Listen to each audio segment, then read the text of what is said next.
Hey guys, welcome back to another episode of In Our Nature Outdoors. This right here is the hunt for BJ. It's a deer we have 3 years of history with. I was actually sitting on a bluff looking for pigs when I first saw this deer and first time I got footage of him. At the time, thought he was a lot bigger than he actually was. After we looked back at the footage, talked about it, decided he was only probably 3.5 and didn't want to shoot him. So fed him protein. Next year he got bigger, but not where we wanted him to be. Still probably only 4, maybe 5, but just not where we wanted him to be. We decided to pass him for another year. Come 2018, 17, I don't remember, it's been too long since I took the footage, but he blew up. Put on at least 10 inches from the year before. In West Texas, that's a lot of inches for a deer, and we decided to go after him. So we talked about it. My uncle would get to hunt him, and me and my dad actually went out, I think maybe the week before or a couple days before, I don't remember exactly, and we saw him, got eyes on him, confirmed, yes, we want to hunt this deer. He's mature, he's big, and this footage starts right here.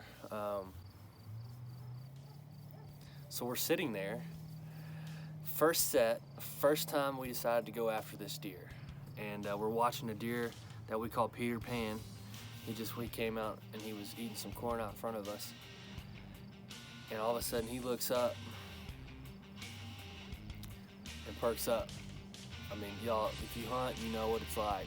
When that deer looks, he's looking at another deer or a coyote, some type of animal. So I look over, and sure enough, about 100 yards away. Looks like he's gonna come right up the road.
This deer he's not stupid, as most of you guys know if you've hunted. Mature bucks are smart. So the first thing, instead of coming straight in, circled all the way back around us and decides to come back in on the other side.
Because that doe walked off.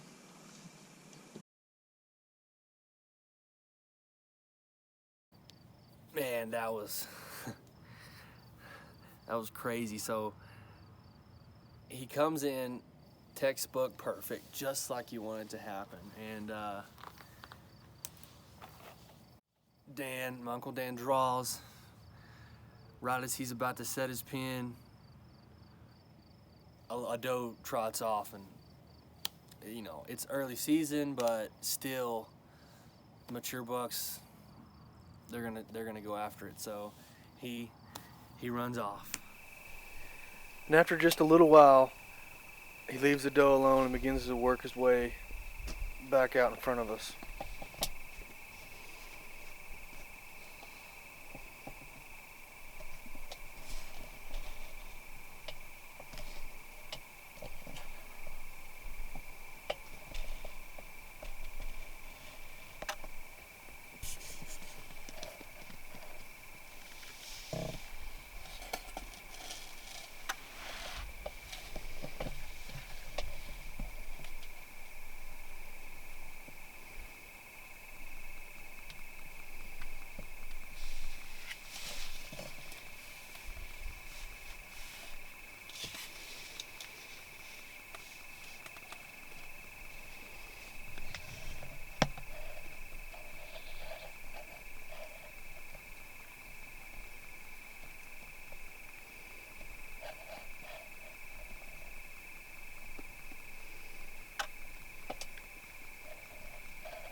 You torched him.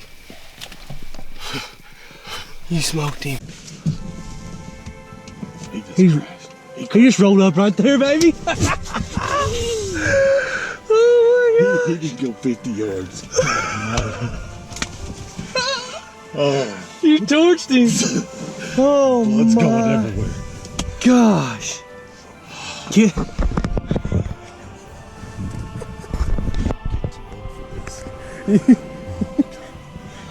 You held on it for like 60 seconds.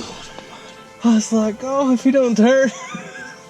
Oh, man, I was shaking know. over there. There's still a deer out there. Oh, I don't care. I know you don't. Way to stick with it. I know that was torture when he walked off and gosh. It like paralyzed him. He didn't even jump, man. No, you freaking. It sounded like a rocket when it hit him. Oh. Congrats. Oh man, that's awesome. Golly. I think he's just right there. No, he rolled. I didn't watch him fall because It looked like he I fell lost him. down. But no, he's like where that creek is. Yeah. What do you think about that? Is it on? Yeah. Oh. The deer's looking at us. Like you said, it don't matter now. Well, just shot the biggest buck of my life. God almighty.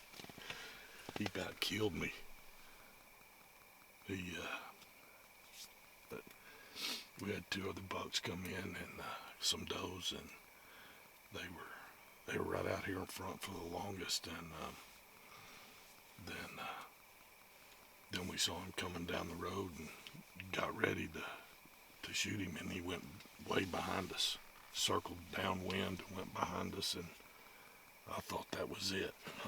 I didn't think we were going to have a chance at him, but he circled and he came right down in front of us, and I drew on him, and he needed to take one more step, and he turned and went back the way he came, and I didn't think. I thought at that point, and I was like, well, there is no way. And then he went around, and he went over, and he fed over in front of us for the longest. Then that doe and that buck were out here in front of us, and he just made his way around. It seemed like it took him forever to get here. And then he was right here kind of behind the blind and was feeding. And then when he started walking, I drew on him, and he got right perfect, and then he turned his butt to us. And I don't know how long I It was held close on to him. a minute. It felt like it was 5 minutes. But anyway, I held on him and held on him. I started shaking. I didn't think I was going to be able to hold. He told me, he's like, oh man, just let off. And I was like, oh, I can't. Then about that time he turned. We turned and started biting his butt. Oh, yeah. And that's when I thought I was going to have to let off, but he turned and stopped perfect, and I hit him right behind the shoulder. Just drove him. Sounded like I hit him with a bat. I'm ready to go get him. Me too. You gonna shoot a doe?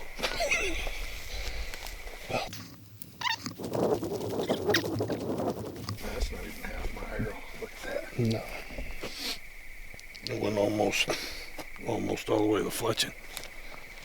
Oh yeah, great penetration. There's a rest of your arrow right there. Oh, I knew something was funky about it.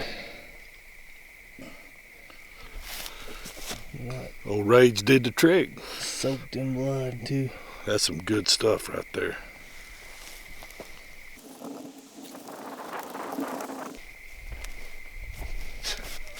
He's right there, baby. Graveyard dead. Didn't go anywhere. Look at that big joker.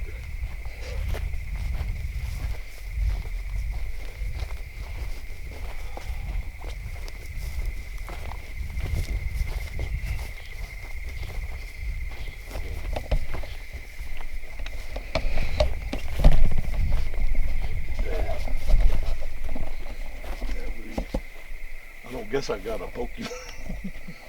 I don't think so. I think he's pretty well. I think I poked him good enough the first time. Man, look at that thing.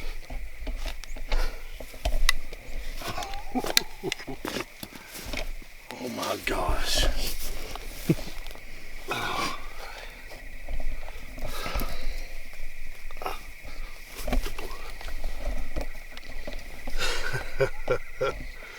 Man, look at that. My biggest buck all time right there. He's got some little stuff right there too. That's cool. Man, that old Rage just put it on him. Look at that. We're not 100 yards from the blind.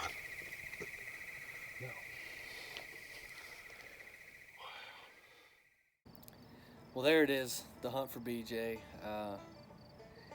I think I was just as excited to be there filming as I would have been to kill that deer. And I know that might sound cliche, but it's one of the biggest deers he's ever killed with a bow.